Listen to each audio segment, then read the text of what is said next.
Well, still on the 2023 Democracy Day, Democracy Day marks the day the military handed over power to an elected civilian government in 1999, marking the beginning of the longest continuous civilian rule since Nigeria's independence from colonial rule in 1960.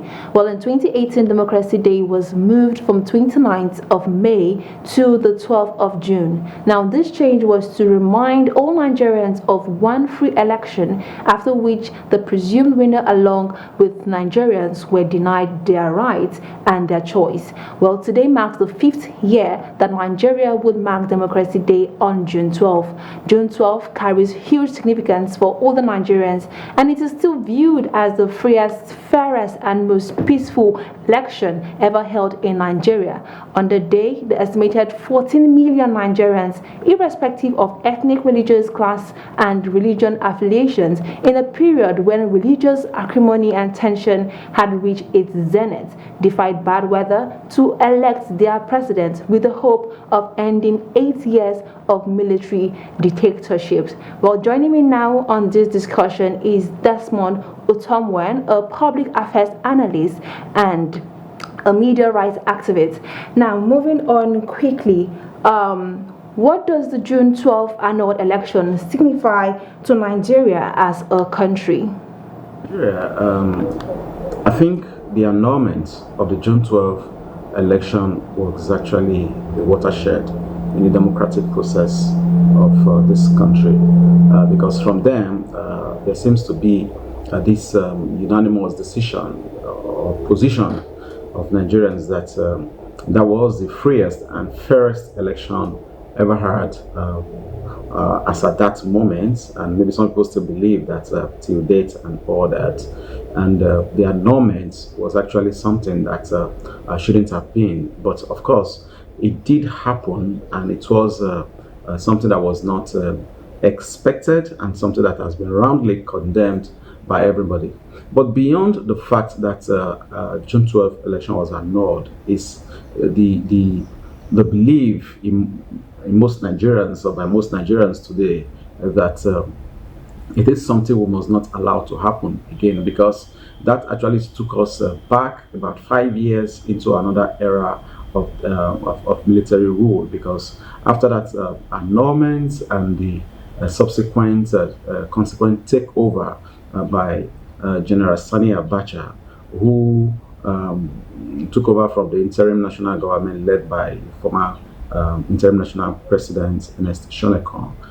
We stayed for about 5 years again before his death, and the election that was eventually conducted by General Salami Abubakar in 1999 that brought in General Olusegun Obasanjo as the first democratically elected president in this current dispensation. It's something that Nigerians really have seen as a drawback in our democratic evolution. But then the lessons we needed to learn from that, and we should still learn from it, is that whatever it is, we have to do everything possible to make sure that this democratic dispensation succeed, survive, and is sustained. All right. Would you agree that the implications of democracy in Nigeria is not clear? Well, obviously, from the initial event of June 12, it seems like a free and fair election seems to be far-fetched up to this date because of the number of election petitions that keep coming. For instance, we have diverse political parties in court now challenging this previously conducted election. Losing the election, as it were, and of course, most of them actually jubilated that the election was eventually annulled. In other words, if they can't get it, if they can't have it, and nobody should. So that is the same thing that seems to be playing out since 1999, when we returned to this dispensation of democratic rule. I remember in 1999 when Olusegun Obasanjo won, the party, the candidates and the political party that didn't win, talking about the All Nigeria People's Party and the Alliance for Democracy, AD. As at that time, the APP, All People's Party, first of all, and Alliance for Democracy, they contested the outcome of that election in 2003. when Obasanjo also won a return to office. I also remember that General Muhammadu Buhari, now immediate past of president, also went to court to challenge the outcome. It was believed that the election that was conducted by Professor Morrissey, who was the INEC chairman at that time, also didn't meet the standard that people wanted. It's been like that. The election of 2007, 2011, 2000 except for 2015, that was to some extent believed by some people that because of the kind of a mass movement that went in favor of former President Muhammadu Buhari. They've all been contested. But even at that, we still remember what happened with former Minister of Special Duties, right?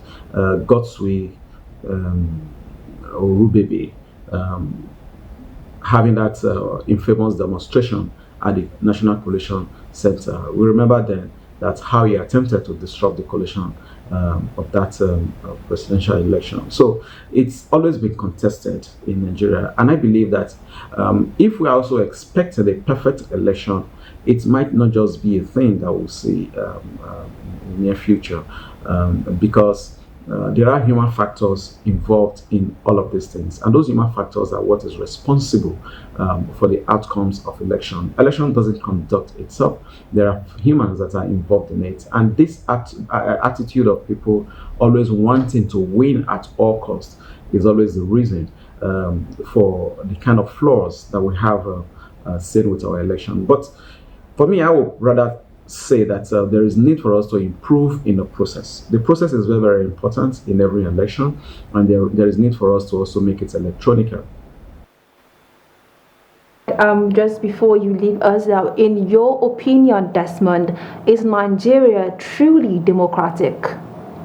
Oh, yes. I will say that Nigeria is truly democratic. There are all those tenets of democracy, all the features, everything you need to see about democracy. They are all evidence in Nigeria. We have the National Assembly there, which is the major symbol of democracy in any country. And of course, every 4 years, that is at every cycle, we elect a new leader. That is another aspect of democracy. Freedom of speech is another thing that signposts democracy, and I think to a very large extent, as a journalist, for example, I would say that we have enjoyed freedom of speech. That we don't have much of political incarceration or political prisoners in the country, if at all we have any, because I can't really pinpoint if there is any today. So everything that shows that, or the ingredient you see in democracy that will make you say that there is democracy operational in any country, they're actually evidence here, and I can't rightly say that we have democracy in Nigeria and democracy is thriving. But are we where we want to be yet? I would say no. There is still a lot that we need to do to take ourselves to where we want to be.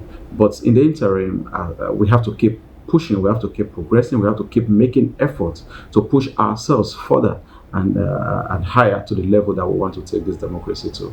Because if it works in the interest of every one of us. And if it fails, it fails. Well, thank you very much, Desmond. We're speaking with Desmond Utomwen, a public affairs analyst. And, well, how democratic is Nigeria?